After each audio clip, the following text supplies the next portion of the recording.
ऐसा क्या हुआ था कि दाऊद इब्राहिम रात भर रोता रहा? दाऊद के बदले की वो शपथ जिसे सुनकर आपको समझ आएगा कि दाऊद इब्राहिम अंडरवर्ल्ड का डॉन दाऊद इब्राहिम आखिर कैसे बन गया। नमस्ते, मेरा नाम है निखिल और आप देख रहे हैं हमारा बुक्स बुलेटिन, किताबी बातें, जिसमें होती हैं रोज की एक किताब और उससे जुड़े रोचक किस्से। इसी सिलसिले में आज की किताब है मशहूर क्राइम पत्रकार एस हुसैन जैदी की किताब डोंगरी से दुबई तक, जिसका हिंदी में अनुवाद किया है मदन सोनी ने और छापा है मंजुल प्रकाशन ने। दरअसल इस कहानी के तार जुड़ते हैं साल 1981 से, जब आधी रात के बाद बंबई की सड़कों पर हुआ एक खूनी खेल। 12 फरवरी 1981 की रात तकरीबन 1 बजे दाऊद का भाई सबीर इब्राहिम और एक महिला सफ़ेद प्रीमियर फिएट से घूमने निकले। जैसे ही सबीर की कार कमाटीपुरा से बाहर निकली और हाजी अली के दरगाह के चौराहे की तरफ जाने वाले तारदेव के लिए बाएं मुड़ी, सबीर ने आदतन रियर व्यू मिरर में झांक कर देखा। उसने देखा कि फूलों से सजी एक एम्बेसडर उसके बहुत करीब पीछे पीछे आ रही है। उसने सोचा कि यह कोई नया शादीशुदा जोड़ा होगा और मुस्कुरा दिया। आधी रात बीत चुकी थी और अचानक उसका ध्यान फ्यूल के मीटर की तरफ गया। वो धीरे से बड़बड़ाया और पेट्रोल पंप की तलाश में इधर उधर देखने लगा कि अब तेल लेना पड़ेगा। कई मोड़ पार करने और नाकामयाब रहने के बाद उसे याद आया कि कुछ किलोमीटर दूर एक पेट्रोल पंप है। उसने उम्मीद की कि उसकी कार 4-5 किलोमीटर की दूरी तो तय कर लेगी जितना तेल है उसमें। अचानक उसका ध्यान गया कि वो शादी वाली कार अब भी उसकी कार का पीछा कर रही है। फूलों से सजी कार असल में उसका जनाजा था। उसमें कोई दूल्हा या दुल्हन नहीं, उसमें मौत के एजेंट थे जो उसका पीछा कर रहे थे। वो दरअसल एक प्लान के मुताबिक काम कर रहे थे जो उसी शाम बनाया गया था। फूलों से सजी इस कार में अमीरजादा, आलमजेब, मनोहर सुरवे उर्फ मन्या सुरवे और कई लोग बैठे हुए थे। उनके हाथों में राइफल्स थी, पिस्तौलें, तलवारें और गंडासे थे।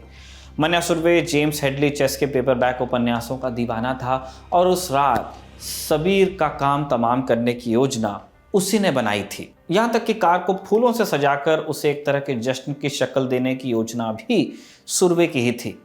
पीछा करने वाले जानते थे कि उन्हें कुछ देर तक सबीर की कार के पीछे चलने के बाद रोकने के लिए उससे आगे निकलना होगा और कार पर सजे फूल उन्हें बिना किसी शक आगे निकलने की राह दे देंगे, आसान कर देंगे। सबीर ने प्रभा देवी पर सर्वो पेट्रोल पंप को देखा और अपनी कार को अंदर ले गया। उसने जैसे ही ब्रेक लगाए, सफ़ेद एम्बेसडर उसके ठीक पीछे आकर रुक गई। चौकन्नेपन और खौफ के मारे उसका दिल बेकाबू होकर धड़कने लगा। वो अपनी बंदूक की तरफ लपका, लेकिन सबीर को कुछ सेकंड्स की देर हो ही गई। हथियारों से लैस 5 आदमी सफ़ेद एम्बेसडर से कूदे और उन्होंने सबीर की कार को घेर लिया।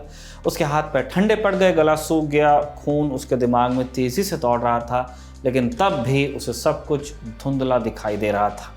इसके बाद बंदूकों ने कार के अगले शीशे को चकनाचूर करते हुए और सबीर के जिस्म को भेदते हुए आग उगलना शुरू कर दी। हमला इतना ज़ोरदार था कि सबीर की दर्द और यातना की चीखें कुछ ही पल कायम रह सकीं। हुसैन जैदी लिखते हैं कि पेट्रोल पंप के कर्मचारी और आसपास के लोग इस क्रूर हत्या के नज़ारे को और उस महिला की अंतहीन चीखों को वर्षों बाद भी दहशत के साथ याद करते हैं।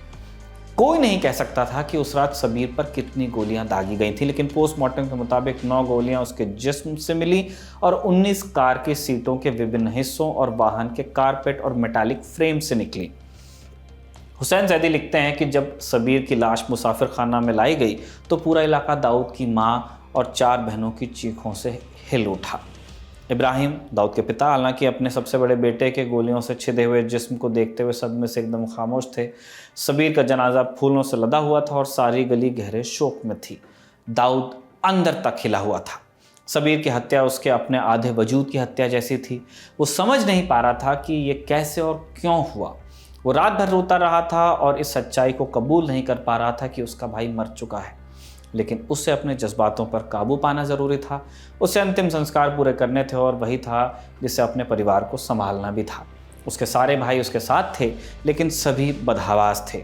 करीम लाला, हाजी मस्तान, यहाँ तक कि बाशु दादा भी, जो भले ही दाऊद को नापसंद करते रहे हों या उसके साथ उनके छोटे मोटे झगड़े रहे हों, वो भी जनाजे में शरीक हुए और उन्होंने इब्राहिम कास्कर से इस गमी के लिए सहानुभूति जताई। इस गहरे शोक के बीच भी दाऊद ने अपने भाई के जनाजे में आए लोगों पर गौर किया। ये दृश्य उसकी याददाश्त में लंबे अरसे तक दर्ज रहने वाला था। दाऊद इसका इस्तेमाल ये जानने के लिए करने वाला था कि कौन उसके पक्ष में थे और कौन उसके दुश्मन थे, कौन कौन नहीं आया जनाजे में। सबीर का अंतिम संस्कार किया गया, उसे एक बड़े से कफन में लपेटकर ताबूत में लिटाया गया और एक भारी भीड़ जनाजे के पीछे चली। जुलूस पैदल ही मुसाफिर खाना से निकलकर मरीन लाइंस, चंदनवाड़ी के बड़ा कब्रिस्तान की तरफ बढ़ा। सबीर को दफनाया गया और पुलिस को अतिरिक्त बल का इंतजाम करना पड़ा ताकि लॉ एंड ऑर्डर की स्थिति में कोई गड़बड़ ना हो जाए। अपने भाई को दफनाने के बाद दाऊद ने घर लौटकर उसकी आखिरी रस्में निपटाई और अगले ही पल अपनी अगली कार्रवाई की योजना के बारे में सोचने की कोशिश करने लगा। बेशक वो समझ चुका था कि उसके भाई की हत्या के पीछे कौन था।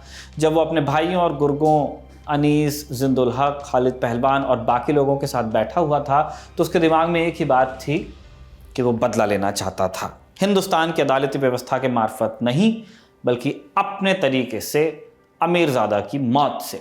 इंतकाम उसके भाई की मौत का बदला लेकर न सिर्फ हिसाब बराबर करता, बल्कि इससे दुनिया तक एक ज़रूरी पैगाम भी पहुंचता कि उसे चुनौती न दी जाए।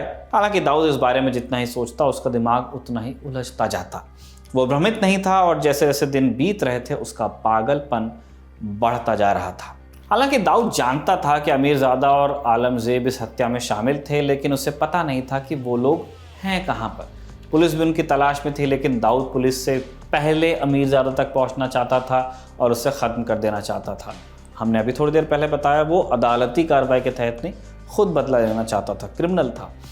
लंबी तलाश के बाद आखिरकार पुलिस अमीरजादा को गिरफ्तार करने में कामयाब हुई, लेकिन दाऊद को इससे तसल्ली मिली नहीं। वो बदला चाहता ही था। हालांकि इसके बाद साल 1983 में सेशन कोर्ट में डेविड परदेसी नाम के शख्स ने अमीरजादा के माथे पर निशाना साधा और गोली चला दी। हुसैन जैदी का दावा है कि यह हत्या दाऊद ने नहीं करवाई थी। दाऊद गैंग तो गुस्से से पागल हो गया कि ऐसा हुआ कैसे कि हमको जो आदमी चाहिए था उसे किसने मार दिया। हालांकि इसके बाद दाऊद ने इस हत्या के मास्टरमाइंड को भी ठिकाने लगाने का पूरा जोर लगाया। वो कहानी तफसील से कभी और बताएंगे। फिलहाल ये घटनाओं की एक वानगी थी कि तब दाऊद ने लॉ एंड ऑर्डर के सिस्टम से अलग होकर अपने आप को ही अथॉरिटी मानने की कोशिश की थी। किताबी बातों के आज के एपिसोड में फिलहाल इतना ही। इसे लिखा था हमारे साथी दीपक तेंगोरिया ने और इसे रिकॉर्ड किया था मोहन ने। ये एपिसोड आपको कैसा लगा कमेंट बॉक्स में हमें ज़रूर बताएं और देखते रहिए दी लर्निंग टॉक।